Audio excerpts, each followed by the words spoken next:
في هاد التيران فين بيلي ماركا البيت الألف، الملعب اللي كيتعتبر جزء من التاريخ د الكرة. هنا فين كاين الشبكة اللي تماركا فيها البيت الألف، الكرة اللي تماركا بها البيت الألف، والتيكي د الماتش اللي تماركا فيه البيت الألف. كثرت من الألفات واقيلا. ايوا مرحبا بينا في ملعب الماراكانا.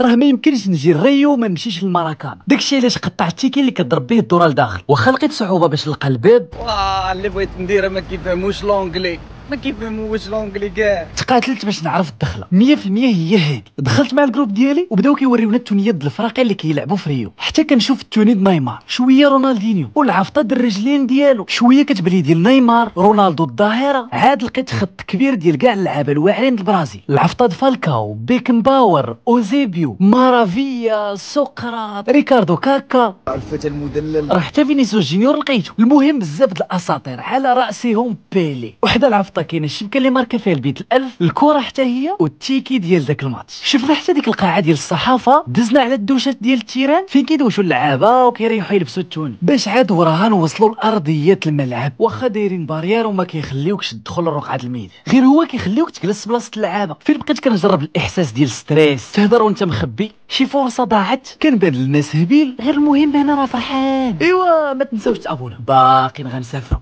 تهلاو.